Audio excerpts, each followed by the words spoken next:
Wow, I can't believe the loving energy present in the recording we just did, answering all of your questions about what it's like to live the awakened way from people who have recently read my book, The Awakened Way, Making the Shift to a Divinely Guided Life.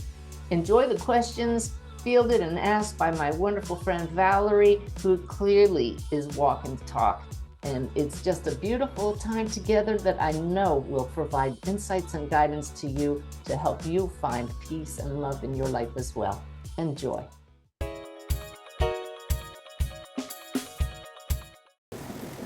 Hello, my friends. Welcome back to another episode of Messages of Hope with our new format where a member of my team asks questions submitted by all of you through various methods, Facebook, Instagram, email, however you get your questions through, even in the comments on YouTube when we premiere these episodes. We answer them here, and I turn to my guide, Sanaya, in spirit to help me answer these questions. The topic today is all about living the awakened way. My latest book, The Awakened Way, Making the Shift to a Divinely Guided Life, explains that pretty well, but some of you have read the book and might have some questions. So this is the time when we're going to answer those, along with the help of my beautiful assistant and friend, Valerie Kutniak. Hi, Valerie. Hi, Suzanne. Hello, everyone. Hey, and look at that big smile. She has a reason to smile. If any of you watched my mini workshop that's available on my courses page on my website called Healing Messages from the Universe, Valerie joined me in that workshop to talk about her journey with cancer. And just this last week, you went back to Los Angeles for an annual checkup. Is that right? I did my annual scans, and I'm happy to report all clear. It's just so beautiful. Didn't you at one point have stage 4 colon cancer? It was actually stage 3, but it was a little bit more complicated because of a mutated gene in the tumor, and so I'm at high risk. And so every time I get a clear scan, it's something to really celebrate, and so it's all good from here. Yeah. Oh, we're so grateful and so happy for you. So yay. And just Yay. to your wonderful partner, Jacob, for being such a source of support and love and encouragement. Yeah. Absolutely. I told him I could go to Los Angeles on my own, and he said, nope, I'm going with you. so yes, I'm really grateful for the support. Yes. Beautiful. And I know you feel the support of this whole community. So yay. Yay. Okay. Well, you have a list of the questions. You're the moderator.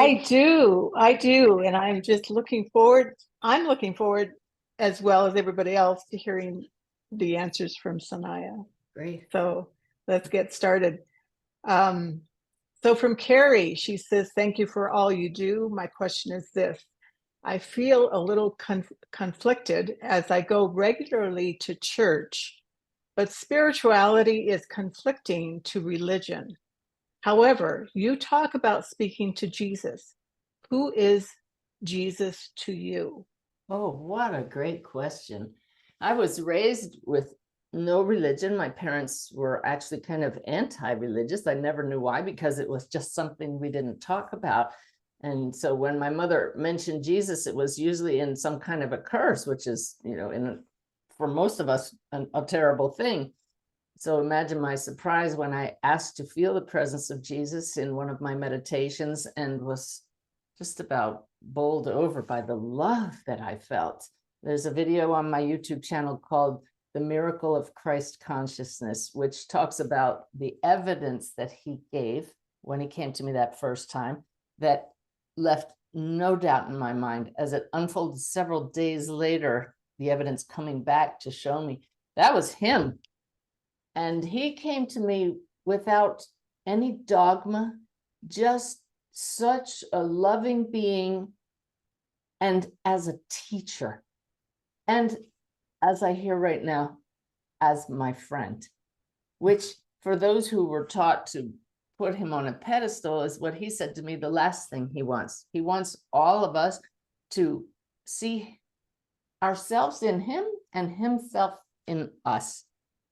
He actually tells me that he'd love if all of us stop seeing him as a person and see him as the light beings that all of us are these as these beautiful expressions of one interconnected source, and where there's nothing but connection, that's divine love. So to me, he is the ultimate expression of divine love. And yet when I feel some of the higher beings who are part of Sanaya, they also have that level of love. So a rather long answer to the question, but to me, when I feel him in meditation, and that's almost daily, it's as a friend, as a teacher, the greatest teacher of love, but also he stands at my side as a reminder that we all are here to express the love that he teaches us about. Yeah. Yes, absolutely. And you kind of answered the second part to this question as well. Was he real and the Son of God? And you mentioned the video, Christ Consciousness. I remember when you channeled Jesus for the first time, I felt like it was something that I had spent my whole life waiting to hear. And in that channeling, he talked about this being the Son of God. And he said, we are all sons and daughters of God. And that, I still get chills. Makes me want to cry. Yeah. Yes, yes. That was just, that felt very personal. So thank you. And thank you, Carrie, for the wonderful question. I'm glad you brought up that time when I channeled him. I've channeled him several times, and because of my family baggage, I have in the past, and I'm not sure I'm completely over it, felt very uncomfortable doing that, because my human side says, well, what would those who have their own belief systems think about this? But it's not about me. It's about giving him a chance to talk to all of us. And so one of the times I brought him through was at Unity of Phoenix. There was an audience of over 200 people. Was that the time? Yes, yes. And I was uncomfortable because there was a retired Navy admiral in the audience. And I knew there was a priest, Catholic priest, active priest in the audience. And I was going to have lunch with him the next day. And Valerie, when I went and joined him for lunch, feeling a little awkward, like, what will he think of me who just channeled Jesus last night? I asked him about it because he didn't bring it up. And he said, oh, I recognized my brother right away. I remember that. Yeah. I remember that. And I have to tell you that, I was raised Catholic. I worked for the Catholic Church for many years. Yeah. But there was always this little voice in me that said, having Jesus come to die for our sins, that God gave his only son to bring us salvation and die for our sins. It never really made sense to me. There was just this little thing. And I remember having a time in my life when I started thinking, what if Jesus came to show us who we are? That's it. And then you, probably about a year later, was when you channeled Jesus, and it was there. It was all there. And I thought, that's it. So April 16th, I think 2016 is the channeling, and I think it can be found in your channelings on your website. You have a thing with dates. It's amazing. If I could bring this to the Awakened Way teaching, though, in the foundational part of the first part of the book, I recommend to everybody that we all practice self-inquiry, asking the questions. What in my belief system might be outdated? What have I been told versus what might I experience for myself? And that's where we really open things up. Valerie, I had a conversation at a conference with a Pentecostal minister who'd been parishioner of his church for 40 years. And he wanted to talk to me because he had been taking one of my online courses in mediumship. And he told me that several of his parishioners came up to him and said, aren't you worried about studying that talking to spirits? Isn't that wrong? What do you think about mediumship? And he said, actually, it's Christianity with the walls blown out. Oh, This is the awakened wow. way Wow, of it's true. yeah, it's honoring what you It's have true. grown up with, what you believe, but looking farther and saying, can I have my beliefs, but expand them even more and maybe adjust as I grow and evolve with our teachers? Yes. Uh, that's a perfect explanation. The walls blown out. I like that. Okay. All right. This is from Laura. She asked, while writing your books, have you experienced ebbs and flows? Do you ever feel that spirit is telling you to wait, to pause, or do the words just continually flow? Oh, great question. And absolutely ebbs and flows. And because I'm living the awakened way, I hope I model what's in the book and what's possible for all of us.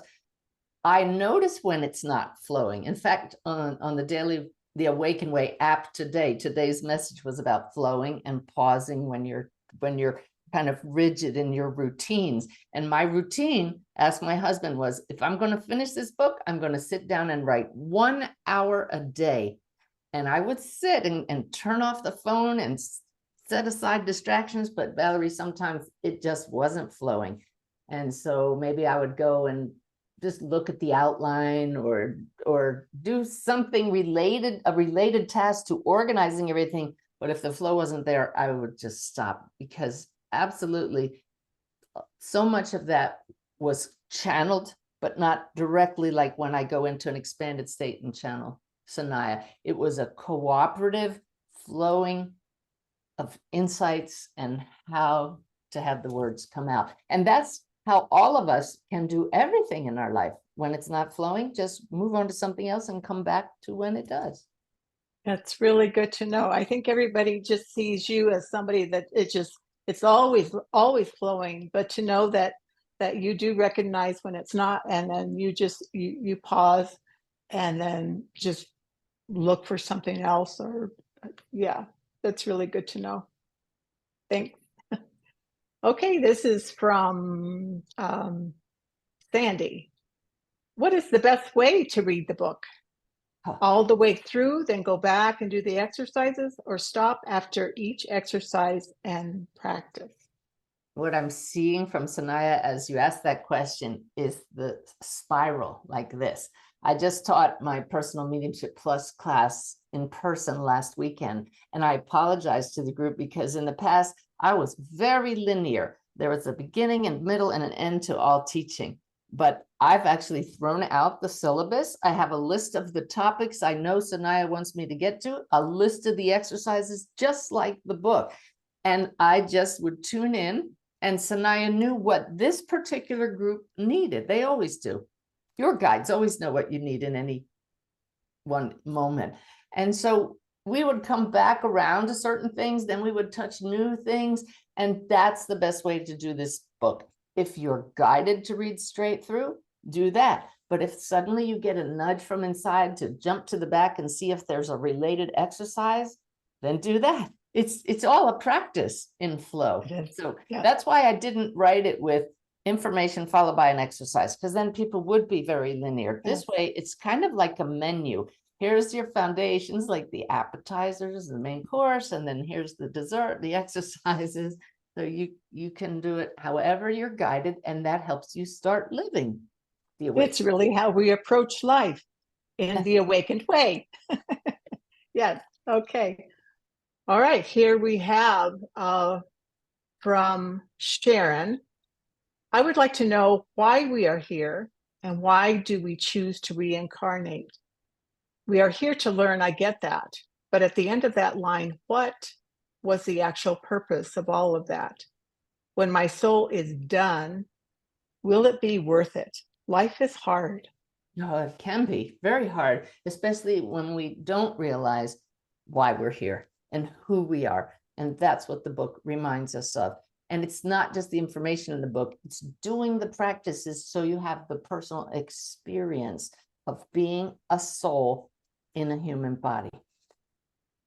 I like to use an example of what if you ever had this urge to write some poetry or write something beautiful or draw, no matter how beautiful or how sketchy, or compose a song or just sing, or how about create a baby, have a child.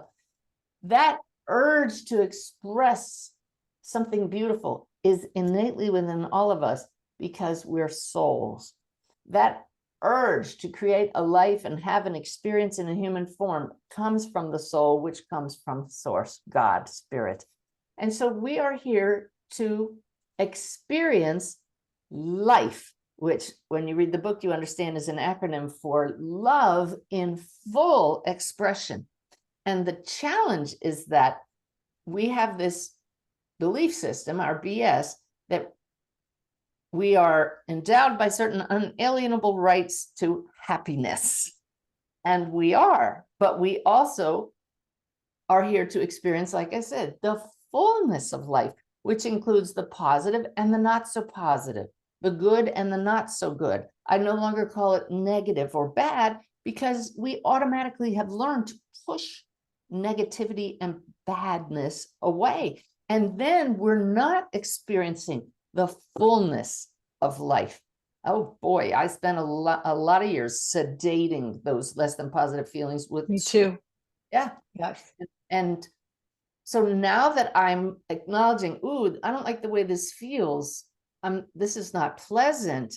Instead of pushing it away, I notice it. There's a practice in the book called the no fault method. Yes. Observe it, feel it fully, acknowledge it's valid, understand in that moment where it came from, love myself in spite of these not so positive feelings, and then treat myself lovingly. Yes. That no fault process right there has just allowed me to transmute that energy without pushing it away, to express it and feel it. And now, instead of an emptiness, I feel the fullness that the soul came here to experience. This takes skill, it takes practice, it takes awareness. And until we live the awakened way, we may want to go home. We may question, why are we here? But the more you live this way and fully feel everything, not wallow in it, not stay in it, but allow it to flow through you, then you realize that joy is the underlying foundation of all of this, that we are souls that came here to roll around in all of it. Why do kids play in mud puddles? They don't care about getting dirty. So when we realize that we're souls and we have a relief valve, we can step back and observe at any time and say, "Ooh, isn't that interesting?" about anything. Then we have that higher perspective and can choose a higher response. I love that no fault. And I had an experience this last week where I used that, and it was wonderful. But there is something that I remember you saying a long time ago, and it was a quote, and it was, pain is inevitable. Suffering is optional. That's right. And I remember right as I was going through chemo, I was kind of like, I don't know what that's about. That's not true. That's not true. But going through chemo, I found a new understanding. I could finally understand it because, well, the body does suffer pain. You do have pain. And so you do go through that uncomfortableness, right? And if I fought it, that's when I suffered. But when I said, okay, this is happening, it feels uncomfortable. And so taking the time to feel it. But then I started looking around at, oh, but the grass is green. And, oh, all my needs are being met at this moment. And I have the luxury to just sit here and give myself rest. And then it moved to gratitude. And so how was it that but I was also in gratitude. It was both. And so I realized, wait a minute, I was in pain, but I wasn't suffering. And so I really did get a new understanding of that. And I finally understand it. And I totally agree with that statement.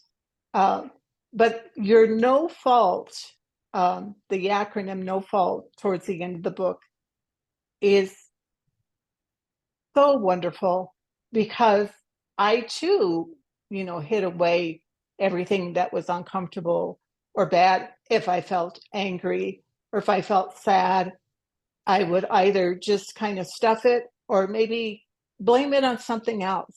Isn't that easy to do?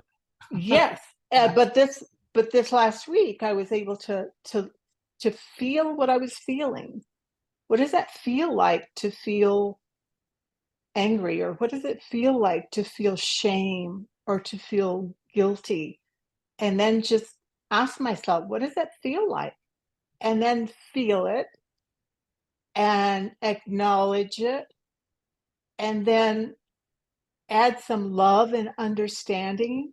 Understand And where then it comes from. What are we yes, telling ourselves yes, that? that was really a big thing. Where was it coming from? Was it about this other person? And then I realized it wasn't about the other person. It was about some shame or guilt that I was feeling. And so, well, feel that. And as I was feeling it, I could also give myself love as I was feeling it. And then it dispersed. Yeah. Yeah. So that's a wonderful tool. Thank you. Yes. And then the more you do that practice, those things don't even come up anymore. No. You don't get Well, and that's a good point. That's a good point, because we tend to go with these tapes in our head. And the only reason we have tapes is because we haven't felt it. We haven't dealt with it. And so it's still there. It's stuck. It's just stuck. It's like a record, a broken record that keeps going on and on and on. I'm laughing because the younger generation who might be watching right now, what's a tape? Record. I think I remember what a record is. That's right. It's a reel, guys. It's a reel that keeps going around. Yes. Okay. All right. The next two questions, Suzanne, might be a little personal, but I think they're people are curious.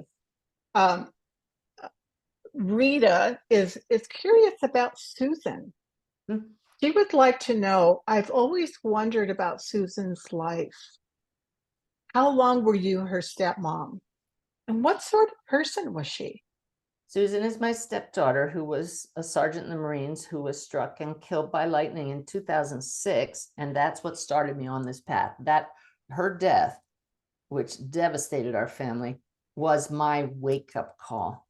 And it's my goal that people don't have to go through such a wake-up call to come to the awakened way, but sometimes that's what it takes, and we certainly can't avoid death. And it's not a tragedy for those who pass. But Susan was a spitfire. She was so sweet and loved everyone. And she loved animals. She loved people. She would be one of those children that would go up to strangers and young people and old people and start up a conversation. And be so at ease and put them at ease. She was the kind who would tip servers 30% because she'd been a server. I met her when she was 13, married her dad when she was 18 maybe, and then, or 16, can't remember. And then she passed when she was 27. So I knew her from 13 to 27. And any woman that would join the Marine Corps is got to be tough, and yet she was so sweet. So she had this beautiful balance of how to be tough as nails and follow orders, and yet she was so independent. I remember she had a navel ring, a navel piercing. She got it after she was in the Marines. I was still on active duty in the Navy, and I was mortified. Susan, That's not regulation. You're not allowed to have that. What are you doing? So that just shows that little streak of independence there. And yet we would do push-ups and sit-ups together, and I would egg her on. And I remember after she passed, we were driving down a road and there was a turtle crossing the road. And my husband Ty stopped the car, got out, picked up that turtle, carried it so gently to safety, set it down, got back in the car, and just said, that was for Susan. Oh my goodness. Yeah. Oh my goodness. Yes. Well, we are so grateful to Susan. We are so grateful to Susan because we know that she is a big part of all our lives. Yes. Thank you. She's right here. She's right here. Yes. Yes, she sure is. And you know, the next question has a little something to do with your journey into the awakened way and being a medium after Susan passed. And so Mari asks, she says, well, maybe this lands more on the personal side, but here it goes anyway. In this book, as in the documentary Messages of Hope, or the rest of your works, you explain your amazing journey to becoming an evidential medium that started with the passing of your stepdaughter, Susan. And I've always wondered, how has it been, the transition for your husband, Ty, from being the left-brain captain of the destroyer to the supported partner of a living mystic? Is he living the awakened way too? How? Thanks for being a daily inspiration. He lives it by proxy. He can't not see it all the time, but I think that he kind of pushes back, like, don't ask me to live that way. He supports me so fully. He absolutely believes all that happens. He can't deny the evidence, the validation that Susan is here, that Jesus talks to us, that we have guides and angels, but he has not ever had a conversation with his guides. I don't know that he turns to higher consciousness when he has questions, although he's had now so many years of living with me and seeing how that helps. So part of me wants to say, why don't you do this? You know, it's really helpful, but I know not to push him in that regard. We have these, I don't have a set of them right here, these little speakers, the now toning that are perfect for my sip of the divine practice. And he got them out one day after one of my monthly connection webinars. I was talking about him and a challenge that Living the Awakened Way helped us overcome. And he said, I think I'll start using these. I was so excited. He used them one day, and I don't think maybe two, and then he stopped using them. And so my human side was disappointed, but my soul just says, look, he came here to keep you grounded, Suzanne. He came here to show you that not everybody is just going to automatically become awakened and take off in a whole new direction.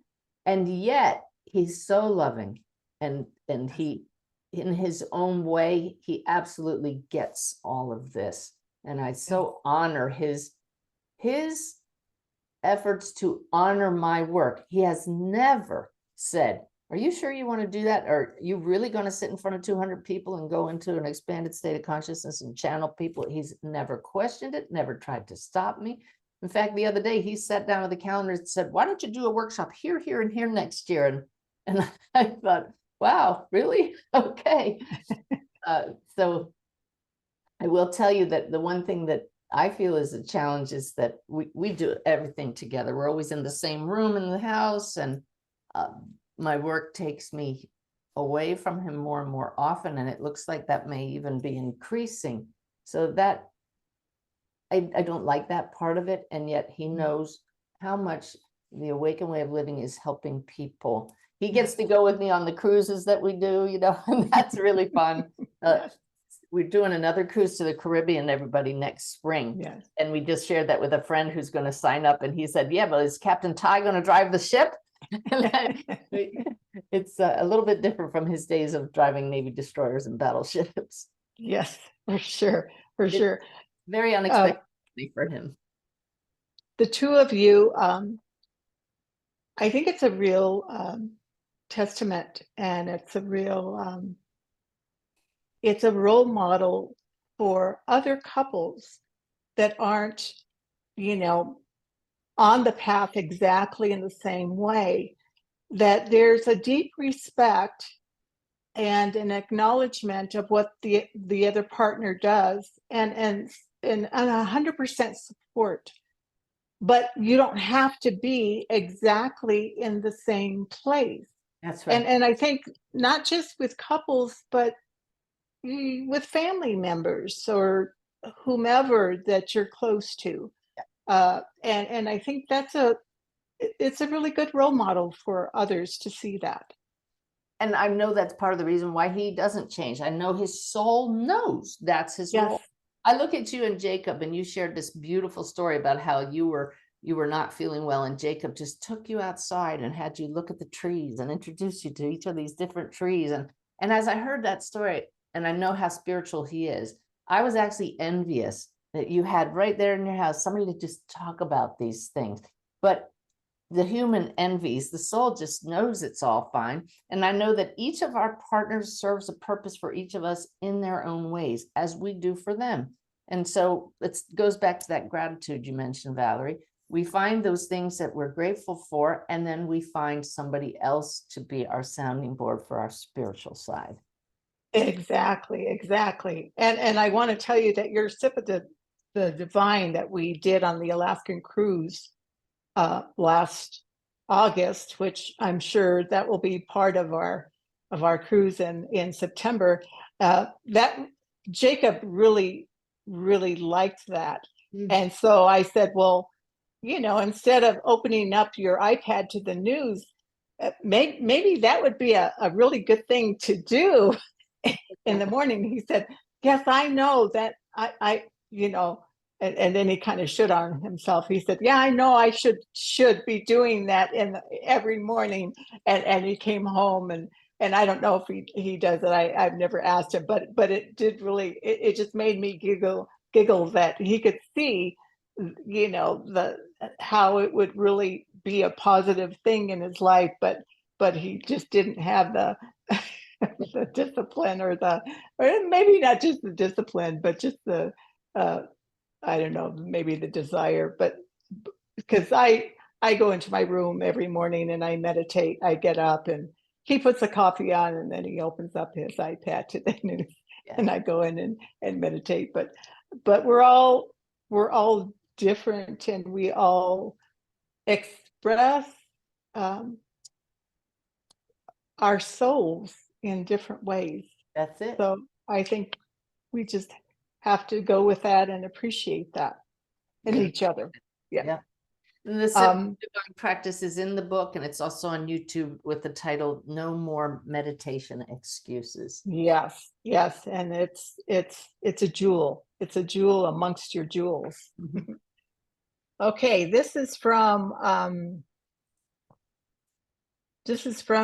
Georgette, and I think it's a good question, because, you know, a lot of us think we have to have these symbols around us in order for us to meditate. Or she says, I just ordered your book and I'm waiting for it to arrive. My question is it necessary to light a candle during a mediumship reading, or will spirit connect without that tool? Oh gosh, you don't have to do anything. Spirit communication is absolutely natural, as I learned by those spirits that just drop in on me, and we're just chatting. I could be talking to somebody here. It doesn't happen all the time because we have boundaries, can't be open all the time. But when a spirit drops in, they're right here. Every being that exists is here in awareness, but just at different frequencies. So there may be times when a candle helps you to relax and expand your consciousness, but do your best to not need those tools, because there will be times when you want to connect with spirit, you want to shift to that higher frequency where you'll meet your loved ones or guides, and you don't have the candle. So don't fall into the trap of thinking that, oh, I can't connect because I don't have it. Same with crystals. I have some around me here because I love them, but I could go do a reading in my car. And I have done so many times when I'm not able to do it in my normal space. So watch the BS, the belief system that says you have to have this and this and this set up just this way. Come to the understanding that spirit is everywhere at all times, and we are spirit. So we just learn to make that shift with intention and belief and connect. Yes, yes. And it reminds me of something I read a long time ago about saging. Um, and I don't remember who it was. It was an author said, we will come to a point where we will see ourselves as the sage, that we will see ourselves as the crystal, as the lit candle. So wherever we are, spirit is. Yeah. Oh, Yeah. Wisdom of the highest order. Yeah. Yeah. Yeah. Okay. We have something from Karen here. She bought 3 books: Wolf's Message, Messages of Hope, and The Awakened Way. She wanted to know more about you before she read The Awakened Way, so she's finishing Messages of Hope. So her question is, it's about the recordings with Sanaya. When Suzanne is in a trance state with her eyes open and Sanaya is talking with another person, does Suzanne hear everything Sanaya tells the person? I hear it, but I hear it like an observer. I hear it like all of you would be listening. And I'm even commenting to myself as I hear it, such as, oh, wow, that's interesting. They've never said it that way before. But I'm also, there's another aspect of me, that would be the soul, that knows it's my human task to not filter the words, to stay out of the way, to only listen and not insert my own BS, my own comments, but they have to use my vocabulary. There have many times they choose words that I would never use, highfalutin words, and that's when I know I'm doing a good job of getting out of the way. But I hear it, I am semi-conscious, as are most channels. Okay. Before you move on, I want to tell you, she mentioned Wolf's Message, Messages of Hope, and The Awakened Way. Wolf's Message is just the most amazing story, absolute proof that we are souls here and now, about this young man who came back from across the veil to share with us a message that all of humanity needs. Well, Valerie, you know this, but I am so excited because in 2 hours, a 6-person film crew is landing in where I am and coming here to spend the whole weekend filming for Wolf's Message documentary. Oh, exciting. That's so awesome. And we have coming in from Montana, Velvet, who was in Wolf's Message, to give her testimony in person about the interactions that are described in the book. They've already filmed Mike and Beth and Georgia, Wolf's parent, dad and stepmom. And it's coming together so beautifully. But to have them come in our house and I get to share that story on camera, and of course, what am I going to wear? It's so exciting because Spirit has led us to the perfect maker, the perfect film team. It's absolutely being done from the heart with no sensationalism, because when Spirit gives you sensational experiences, there's no need to exaggerate or stretch the truth at all. So exactly. And that was actually the first book I read of yours. And I, remember reading it and just, oh my goodness, just feeling so connected. And I remember asking Wolf, if I'm to give this book to 2 particular friends, I would like a sign. And I remember I would like a sign from their loved one in spirit. And I remember walking down a dirt road, no trees around, nothing around. And I'm walking and this white feather just drops right in front of me. Oh, yeah. And I just said to that loved one in spirit, my friend's son, okay, I'm going to send the book. And it just, it was amazing. It was amazing. That was the first time I had ever asked a Oh, question like that. wow. But and that was from reading Wolf's message. So Wow. I know there are a lot of people that feel so connected with Wolf Yeah. and the words in that book. And so thank you to Wolf, Beth and Mike, and to you. There. Yes. And I will tell you, I'm also very excited because I'm currently working on the 10th anniversary edition of Wolf's Message. There Oh have my always been a gosh. couple of things. There was a mistake. There were two little mistakes that I caught, just little things, and like a date was wrong, or I should have had the word not, and it wasn't there. And then there are parts that I want to take out, parts about me that just didn't need to be in there, don't need to be in there. And then I want to add a section about how people around the world have been changed by Wolf's story. Add that at the end, and an introduction about just what lies ahead for the reader as they read this story, because it really changes people's lives just to read it. So lots It of does. It does. Awesome. Okay. This is from Chief. Um, she says, this is awesome. Sometimes in book clubs, the author is really there to ask questions. This event would answer questions directly from source. I've been reading this book slowly, not rushing through, but savoring it and letting it sink in as I read. I stop and write down a question. So this is her question. Did the books that Suzanne threw away after her guide Boris told her to stick to only love contain negative energy and darkness, or were they simply books filled with misinformation? Neither. What a great question. The books had to deal with topics that some people would call woo-woo, and I jokingly say woo-woo is relative. Woo is the derogatory term that people use for metaphysical topics. And a wonderful member of our community, Lee Smith, who's probably watching, hi Lee, wrote to me recently and said, Suzanne, I just got an acronym for woo-woo because I know you love acronyms.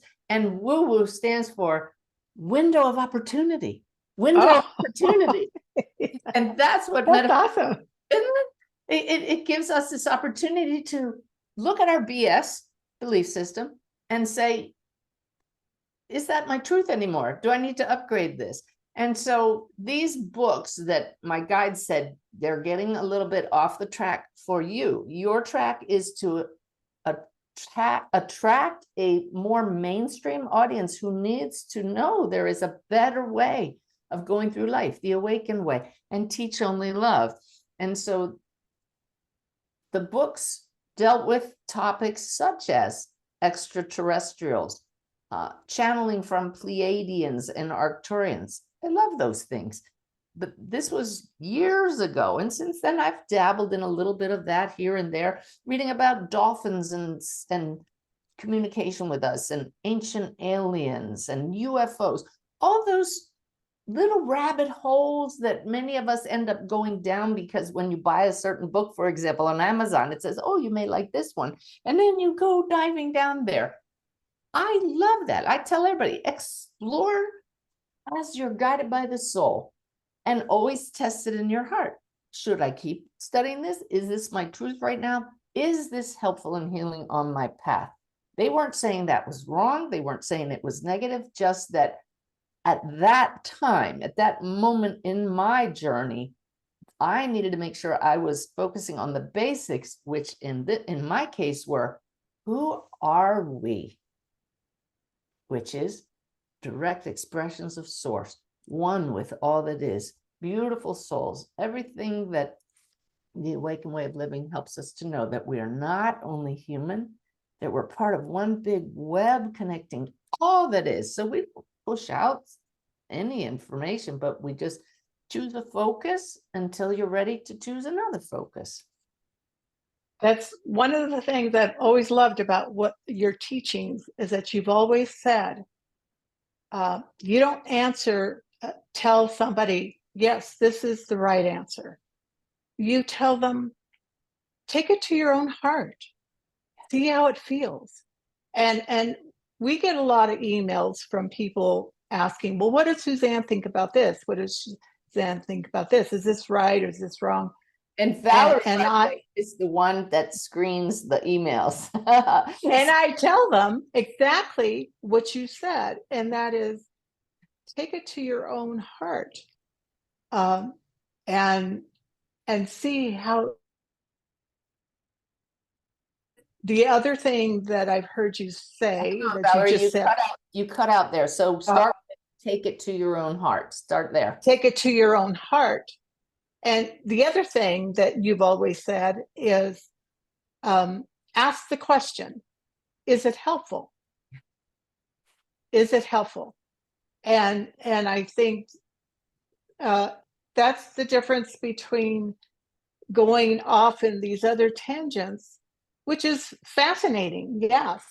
Yeah. But the awakened way is filled with how to live on a daily basis in the real life, in the marketplace, with family members, with your spouse, with your partners, with other people, and shows you how to deal with the challenges of every day.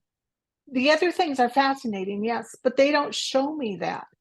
And I think that is the beauty of the awakened way, is that it has taught me how to live on a daily basis, given the life that I lead, the human life I lead. Yeah, and to do it with more peace and joy. Oh my goodness, yes. Who doesn't want more peace? Okay, here we go. Here's another one. This is anonymous. I want to know how it feels to shift. How should it feel to shift? What does that feel like?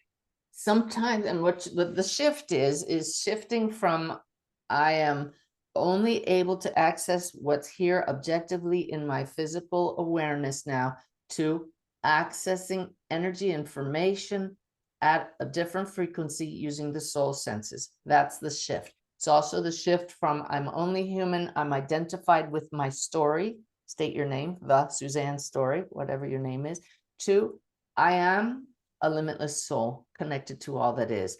That shift can be so subtle, you don't even realize you've made it, but your intention causes it to happen. So I actually will say the word shift silently inside, and then I know I've made it, and I just follow through with checking, is my intention being met now? For example, I want to ask Sanaya a question, I shift.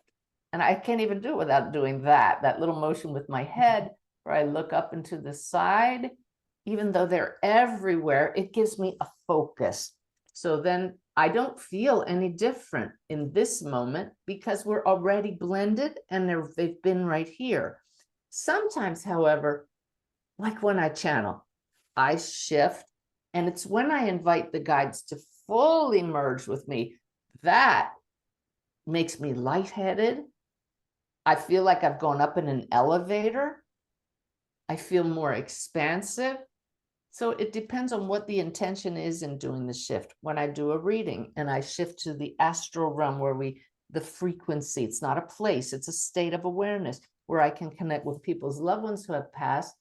I don't feel anything immediately until I say to whatever loved ones for my client are here, okay, please start communicating with me. Here's my love for you to use. Then I wait to feel a little lightheaded, or sense a presence, or start feeling a personality that stands out from my own. So sometimes very subtle, and sometimes like knocking you over the head. Okay. All right. Let's see. We've got, this is from Deb. How do you tell or understand what your guides are trying to get your attention for? Yesterday, while shopping paper plates, just random, a paper plate fell off the shelf. I took it that it was my guides or guardian trying to get my attention. No one else was around in that aisle. Cool. Well, it could be, or it could have been teetering already. We don't always know, but it's when those occurrences come with a knowing, come with this little catch inside that, oh, that wasn't just random. When a loved one visits, other people may question it, but you don't question it, a loved one in spirit, because it comes with that knowing. Notice how, if you're listening on a podcast and you can't see me, my hand just immediately goes to the heart, because that's where the knowing comes from. This is my loved one. This is a visit. So just honor what you're sensing, honor what your soul knows, and you will more and more have those experiences of knowing. Oh, you have to feel it in your body. You can feel it in your body. It's not necessarily a physical thing always. Okay. It can also just be a knowing. Okay. All right. Another question from Eileen. Do your loved ones on the other side know when you are going to pass, when we are going to pass? They do. Yeah. Because They the do. soul knows, and your loved ones on the other side are souls as well. And they have a bigger picture without the body filtering out what's going on. Soul to soul, always connected with you, and just celebrating and preparing for your arrival, your return in full awareness. You're actually together as souls with them now, always in awareness, but they're celebrating because now you'll be able to fully bring your story back into resonance with theirs across the veil. So just really remember that perspective, that death is not a tragedy for those who die and those across the veil. It's like right in reverse. Yes. And it's, I have always struggled with people that say, when someone dies, say from cancer, oh, she or he lost their battle with cancer. And there's no losing. Death is not losing. Beautiful. It's just a transition back to from which we came. And So, we honor the bothness of our experience here. This is part of the Awaken Way teaching and training ourselves, repatterning our thoughts to remember, yes, it hurts like hell here when somebody dies. Yes, we would prefer they not die. Death sucks when you're going through. Yes. And we are also souls who are celebrating our return to a greater home. This is home when we remember who we are, but across the veil, without the body and the brain filtering out our awareness, that's an even more expansive home state of awareness. So remember, we're both. It's okay to honor the grief and recognize it's not a tragedy for those who die. Yes. And it's like, when you're in grief, but you're remembering, you have memories, really good memories, and those memories make you smile, but yet you're still in grief. So it's not happy memories or grief. It's both at the same time. Yes. Okay. We've gone almost an hour. How many more questions do you have, more or less? Well, I probably have about maybe 5 or 6 more. I think we could probably do another whole episode of these. What do you think? I think so, because I think the more people that read the book, the more questions are going to be, of course. Yeah. And I love this. Is her energy beautiful or what, everybody? This has been just such a lovely conversation. This has been quite fun. Yeah. It is wonderful, and I hope all of you have enjoyed it as well. So let's just stop there, and we'll pick up again. We'll do it. We're going to change the format of the Messages of Hope podcast because so much is happening in my life. I just can't keep up with the weekly ones. So we're going to do one a month, focusing on answering questions from all of you, connecting with Sanaya, letting you sit in their energy for this time together. And in the meantime, we're going to keep putting content on YouTube with teachings that have come up over the past decade from Sanaya. So there will be fresh content. Please subscribe to my website and hit notification, that little bell, so that every time we put new content up, you'll automatically be notified. So Valerie, thank you so much. Beautiful job. Oh, Suzanne, thank you. Asking and contributing your beautiful wisdom. You're a perfect example of the peace and joy from living this way. Thank you, Suzanne. All right, everybody, I hope that you've gotten some tips and you feel that expanded energy just from sitting in the love of spirit, and that's who you are. So go out and live that way. We love you so much.